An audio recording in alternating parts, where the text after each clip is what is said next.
नमस्ते दोस्तों, आशा की बैठकी में आप सभी का स्वागत है। आज सुनिए गुजराती लेखिका निमिषा मजमूदार जी की एक उत्कृष्ट रचना देवदूत।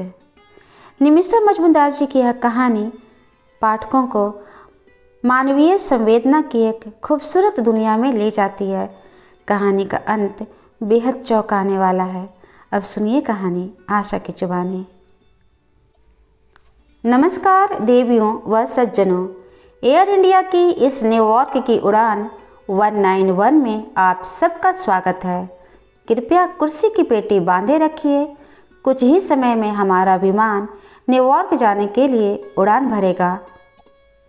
प्रियज के चेहरे पर उत्तेजना छलक रही थी।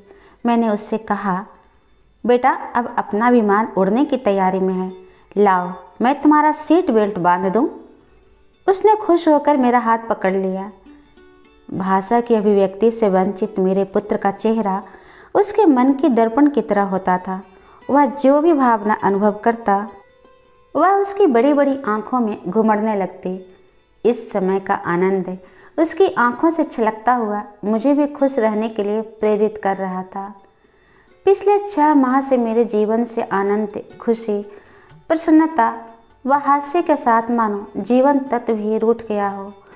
6 माह पहले हृदयघात के कारण विरल की आघातजनक विदाई मुझे जीवन से विमुख करने के लिए पर्याप्त थी। विरल की विदाई के बाद मात्र प्रियज के कारण मैं जिंदा रही। प्रियज मेरा व विरल का एकमात्र प्यारा पुत्र। विवाह के 8 वर्ष बाद प्रियज का जन्म हुआ। जैसे ही डॉक्टर ने हमें कहा कि बालक को डाउन सिंड्रोम है, तभी हमारे सारे इंद्रधनुषी स्वप्न रंगों सहित धुल गए। मेरी अपेक्षा विरल जल्दी स्वस्थ हुआ और मुझे कहा कि माधुरी, ईश्वर ने हमें इतना सक्षम माना है और इसलिए हमें एक विशेष बालक भेंट में दिया है। यह देवदूत है। हम भगवान की इस चुनौती को स्वीकार करते हुए अपनी समग्र शक्ति अब इसकी परवरिश में लगा देंगे।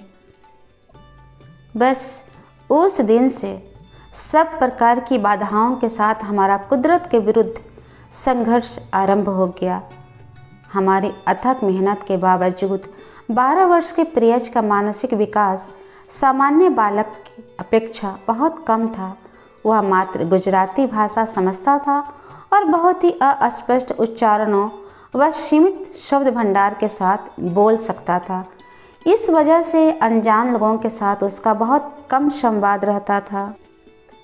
पहले उसे विशेष बालकों की शाला में भर्ती कराया था, लेकिन कुछ विशेष सुधार नहीं हुआ। प्रियज की एक विशेषता थी कि वह भावनाओं की भाषा ठीक से समझ जाता था। कोई यदि उसे प्रेम से बुलाए तो आँखों से भाव समझकर वह उस व्यक्ति के साथ घुल मिल जाता था। सदैव हंसते व आनंदित रहने वाले प्रियज के साथ हम भी आनंद से जीवित रहना सीख गए। लेकिन फिर विरल की अचानक विदाई एक बड़ा घाव निर्मित कर गई। मैं पूरी तरह दिशा शून्य बन चुकी थी। इसलिए उस आघात से मुझे बाहर निकालने के उद्देश्य से मेरे यूएस में अस्थायी हुए छोटे भाई अंकित ने मुझे बताए बगैर हम माँ बेटे की फ़्लाइट की टिकट भेज दी। मैंने बहुत ना नुकर किया, लेकिन उसकी जिद के आगे मेरी कुछ न चली। न्यूयॉर्क हवाई अड्डे पर अंकित, उसकी पत्नी पॉलोमी, 8 वर्ष का संकेत हमारे स्वागत के लिए आए थे। उन्हें देखकर दिल भर आया और अंकित को गले लगाकर मैं बिलख कर रोने लगी। अंकित ने कहा, दीदी अब आप यहाँ जब तक यहाँ हैं तब तक आपकी सब चिंताएं हमारी है। आप निश्चिंत होकर यहाँ रहें, प्रियज को हम संभाल लेंगे। प्रियज तो आशा की अपेक्षा वहाँ जल्दी सेट हो गया। विशेष तो वह संकेत के साथ बहुत हिल मिल गया। सप्ताहांत में हम सब बाहर घूमने के लिए निकले। प्रियज के गले में पता व फ़ोन नंबर का एक कार्ड डाल दिया, जिससे वह कहीं गुम ना हो जाए। वह हमेशा मेरा हाथ पकड़कर चलता था। नई दुनिया व संकेत जैसा संवेदनशील भाई के मिलने के कारण वह बहुत खुश था। दिवाली को अभी करीब 1 माह बाकी था। कुछ ठंड थी और कभी बरसात भी हो जाती थी।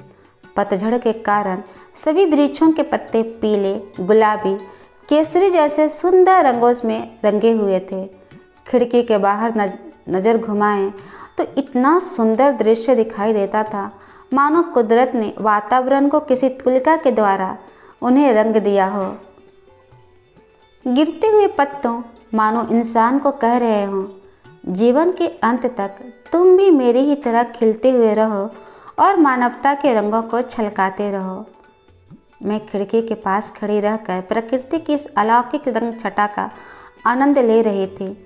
तभी संकेत दौड़ता हुआ आया और मुझे कहने लगा, बुआ आपको मालूम है कि 2 दिन के बाद हैलोवीन है? मैं सब मित्रों के पास ट्रिक और ट्रीट के लिए जाने वाला हूँ। आप देखना बुआ, यह जो मेरी बास्केट है वह पूरी कैंडीज से भर जाएगी। मैंने पूछा, हैलोवीन यह क्या है? पीछे खड़ी पॉलोमी बोली, दीदी हैलोवीन यहाँ अमेरिका में 31 अक्टूबर को मनाया जाने वाला एक उत्सव है। वैसे हैलोवीन दुनिया के कई देशों में मनाया जाता है। इस दिन छोटे बच्चों को बहुत आनंद आता है। बालक उस दिन चित्र विचित्र व भयानक भूत, प्रेत, डाकिन, कार्टून कैरेक्टर व इसी प्रकार की तरह तरह की पोशाक पहनते हैं और हाथ में बास्केट लेकर इकट्ठे निकल पड़ते हैं। एक एक कर सभी पड़ोसियों के यहाँ जाते हैं और घंटी बजाने के बाद दरवाज़ा खुलने पर बालक पूछते हैं, ट्रिक और ट्रीट। घर के मालिक यदि ट्रिक कहता है तो बालक को कोई ट्रिक सॉन्ग, कहानी या जादू आदि बताना पड़ता है, और यदि वह ट्रीट कहता है तो घर का मालिक सब बच्चों को कैंडी देता है। अधिकांश लोग बच्चों को ट्रीट के रूप में कैंडी देते हैं। बच्चों की बास्केट कैंडी से छलकने लगती है। संक्षेप में कहे तो यह उत्सव बच्चों में बहुत प्रिय होता है। इस नए प्रकार के उत्सव में मेरी दिलचस्पी बहुत बढ़ गई। मैंने पूछा, इसमें और क्या करना पड़ता है? क्रिसमस की तरह घरों की सजावट करना है?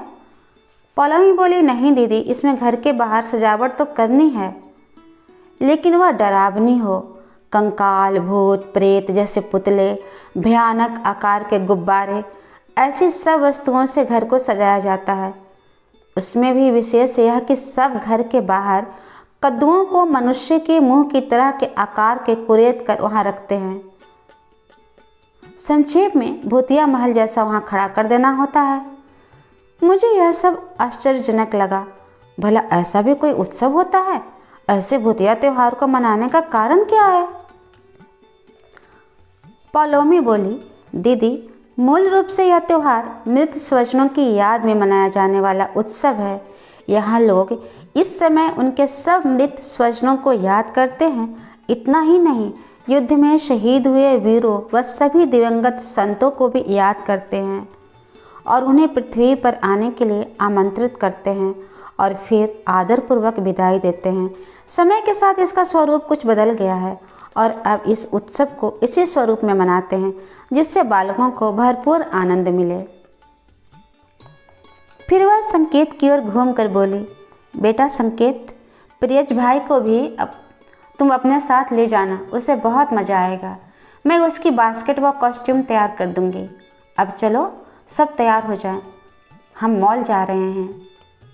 मॉल में प्रियज को घूमने का बहुत मज़ा आया। वह मेरा हाथ पकड़े हुए आश्चर्य के साथ चारों ओर देखता हुआ घूमता रहता था।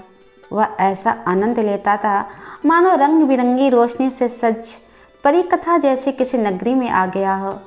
थके हुए हम देर रात घर पहुँचे। 2 दिन के बाद हैलोवीन की शाम मेरा प्रियज, संकेत और अन्य बालक फैंसी ड्रेस पहनकर और हाथ में बास्केट लेकर ट्रिक और ट्रीट के लिए निकल गए। संकेत उसका हाथ पकड़कर ले जा रहा था। मैं बेचैनी के साथ बहुत देर तक बाहर ही खड़ी रही। बालक नज़र से ओझल हो गए, लेकिन फिर भी अंदर जाने की इच्छा नहीं हो रही थी। पॉलोमी की आवाज़ सुनकर बोली, दीदी चाय पीने के लिए चलिए, चिंता ना करें, वे लोग जल्दी ही लौट कर आ जाएंगे। मैं व्यग्रता के साथ चाय पीने के लिए अंदर आई। मेरी आदत ही नहीं थी कि प्रियज अकेला कहीं बाहर जाए, इसलिए मुझे बहुत चिंता हो रही थी।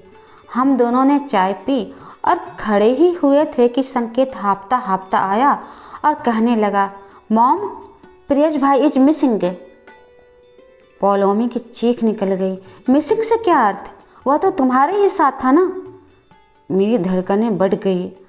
संकेत ने कहा, हाँ मॉम, वह मेरा हाथ पकड़कर ही चल रहा था, लेकिन डेविड परिवार में ट्रिक और ट्रीट की मेरी बारी थी। मैं डेविड अंकल के साथ बात करने के लिए खड़ा था और प्रियश भाई मेरे पीछे था। मैंने देखा कि वह कैंडीज का आनंद ले रहा था। फिर ट्रीट लेकर मैंने पीछे देखा तो वह वहाँ नहीं था। मैं व पौलोमी तेजी से दौड़ने लगी। सब बालकों से पूछा, लेकिन किसी को कुछ मालूम नहीं था। हमने दौड़ दौड़ कर चारों ओर देखा, लेकिन मेरा प्रियज कहीं नहीं था। अंकित भी ऑफिस से तुरंत घर आ गया। उनके पड़ोस में कई भारतीय रहते थे। प्रियज के फोटो सबके मोबाइल पर भेज दिए। सब अपनी कार लेकर अलग अलग मार्गों पर ढूंढने के लिए निकल पड़े, लेकिन प्रियज का कहीं आसार नहीं थे। घबराहट के कारण मेरे पेट में अजीब सा लगने लगा और चिंता बढ़ने लगी। आँखों के आकाश में आंसुओं के बादल घुमड़ने लगे और हाथ पैर पानी पानी हो रहे थे। मेरा प्रिय कहाँ होगा? वह स्वयं किसी अनजानी राह पर भटक गया होगा या किसी के साथ चला गया होगा, परंतु वह कहाँ समझता है कि कहीं स्वयं ही चला जाए और कोई उसे क्यों ले जाएगा। वह जीव तो अबोध और दुनिया से पूरी तरह अलिप्त है। उसे ले जाकर किसी को क्या मिल सकता है? कहाँ है मेरा लाडला? सब प्रकार की संभावित कोशिशों करने के बाद हम थक कर असहाय से बैठे हुए थे। आँख में रुके हुए आंसू अंत में बरस ही पड़े। अंकित खड़ा हुआ। दीदी, अब मैं पुलिस को सूचित करता हूँ। पौलोमी मेरी पीठ थपथपाते हुए बोली, दीदी चिंता ना करें, पुलिस उसे जल्द ही ढूंढ लेगी। उसने फ़ोन किया और कुछ ही देर में पुलिस घर आ गई। पुलिस ने पूरी घटना विस्तार से समझ ली और फिर तुरंत अपने काम में लग गई। आसपास के सभी सीसीटीवी फुटेज की जांच की गई।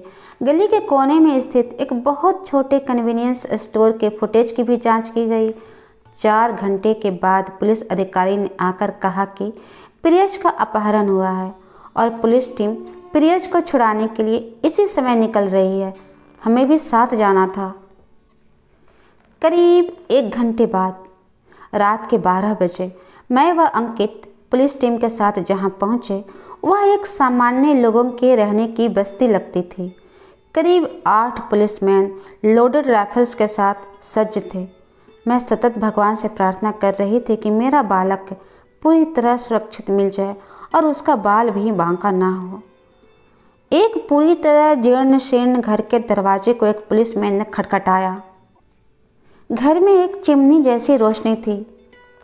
इसके अलावा किसी इंसान का मौजूदगी का वहाँ कोई निशान नहीं था। ओह, मेरा प्रियज यहाँ है। मेरा हृदय तब इतनी जोर से धड़कने लगा कि उसकी धड़कनें मुझे सुनाई देने लगी। Who is there? अंदर से किसी पुरुष की गहरी आवाज़ सुनाई दी। जवाब में रोबीली आवाज़ में पुलिस सुनकर उसका इच्छित प्रभाव पड़ा। दरवाज़ा धीरे से खुला और 3 पुलिसमैन झट से अंदर चले गए और दरवाज़ा खोलने वाले भारी शरीर के प्रौढ़ को तुरंत गिरफ्त में ले लिया और उसके हाथ पीछे बांध दिए। इस धमाल से डरी एक स्त्री अंदर से बाहर आई और अत्यंत दयनीय चेहरे के साथ गिड़गिड़ाते हुए मेरे सामने आकर खड़ी रही। मैं डर गई और पुलिस ने उसे मुझसे दूर हटा दिया। पुलिस उससे अनजानी भाषा में सवाल पूछती रही। वह टूटी फूटी अंग्रेजी और दूसरे अनजानी भाषा के घालमेल के साथ जवाब देती रही। हमें समझ में नहीं आ रहा था कि यह क्या चल रहा है। इन लोगों ने प्रियज का अपहरण किया है, लेकिन ये उस प्रकार के अपराधी तो लगते नहीं हैं। और इनमें मेरा प्रियज कहाँ है? एक पुलिसमैन ने हमें कहा कि प्रियज अंदर के कमरे में सो रहा है। हम अंदर दौड़ कर गए तो मेरा लाडला प्रियज आराम से बिस्तर पर सो रहा था। मैंने दौड़कर उसे गले लगा लिया। प्रियज तो मानो वह अपने ही घर में उसके पलंग पर से उठ रहा हो। उतनी ही सहजता से आंखें मसलता हुआ उठा और मुझे देखकर खुश हुआ और मुझसे लिपट गया। अब कुछ देर मेरा ध्यान उस कमरे की आंतरिक स्थिति पर गया। शेष पूरा घर दरिद्रता में था, लेकिन यह कमरा घर में पूरी तरह से अलग था, मानो इसे दिल लगाकर सजाया हो, जैसे किसी किशोर वय के बालक के लिए उसे तैयार किया हो। हल्की नीले रंग की दीवारें, सफ़ेद पर्दे, आरामदायक मोटा पलंग और उस पर महंगी चादर। जो किसी किशोर को पसंद हो वैसे कई खिलौने और पैर धंस जाए वैसी कारपेट। अब तक वह स्त्री दयनीय चेहरे और गिड़गिड़ाती आंखों से मेरी ओर देखते हुए खड़ी थी और पुरुष पछतावे के भाव के साथ नज़रें नीचे किए हुए था। वह ऐसे खड़ा था मानो चेहरे को छुपाना चाहता हो। मैंने ऊंची आवाज़ में पूछा, why did you do why to my son, why did you do why to my son. इसके जवाब में एक पुलिस अफसर ने कहा, इस दंपति का लाडला पुत्र डेनियल, जिसे डाउन सिंड्रोम था, उसका 2 माह पहले ही निधन हुआ। उसकी मृत्यु के बाद ये बहुत दुखी थे। तब उन्होंने मॉल में आपके बेटे को देखा, जो बिल्कुल डेनियल जैसा ही दिखाई देता था। उसे देखते ही पगलाए इस दंपति ने उस कमी को पूरा करने के लिए बिना किसी प्रकार का विचार किए उसके अपहरण की योजना बनाई। आपका पीछा किया और हैलोवीन के कारण उन्हें यह मौका मिल गया। उन्होंने आपके बेटे के साथ किसी प्रकार का कोई दुर्व्यवहार नहीं किया। यहाँ लाकर बहुत प्रेम से उसे पेस्ट्री, डोनट्स व कुकीज आदि जो डेनियल को बहुत पसंद थी उसे खिलाई और चॉकलेट मिल्क पिलाया और बहुत प्रेम किया और डेनियल के पलंग पर उसे सुलाया। वे जानते थे कि देर सवेर पुलिस उन्हें पकड़ लेगी, लेकिन फिर भी उन्होंने जिसे अपना डेनियल मान लिया था, वे इतने घंटे उसके साथ आनंद से बिताना चाहते थे। अब वह स्त्री पास की मेज पर से एक बड़ा फोटो लेकर आई और मुझे दिखाकर बोली, डेनियल। मुझे लगा, ओह, ईश्वर भी कई बार कैसी अजीब लीला करते हैं। डेनियल का फोटो तो बिल्कुल मेरे प्रिय जैसा ही था। पुलिसमैन अब उस दंपति को पकड़कर बाहर ले जाने की तैयारी करने लगे। जाते जाते वह स्त्री मेरी ओर घूमकर कुछ बोली। पुलिसमैन ने मुझसे कहा कि वह कह रही है कि वे 4-5 घंटे उनके जीवन का सर्वश्रेष्ठ समय था। आज हैलोवीन के दिन आपके बेटे ने देवदूत बनकर हमारे बेटे की कमी को पूरा किया और हमें आनंद की अनुभूति प्रदान की। उसके लिए बहुत बहुत आभार। मुझे लगा, सच ही मेरा प्रियस तो देवदूत है। निश्चित ही आनंद व खुशी फैलाने के लिए ही तो उसका जन्म हुआ है। इतिश्री। यह कहानी आपको कैसी लगी? आप कमेंट करके ज़रूर बताएं। अगर आप कहानियाँ सुनना पसंद करते हैं तो कृपया इस चैनल को सब्सक्राइब कर लें और बताएं आप कैसी कहानियाँ सुनना चाहते हैं। हम आपकी पसंद की कहानी सुनाएंगे।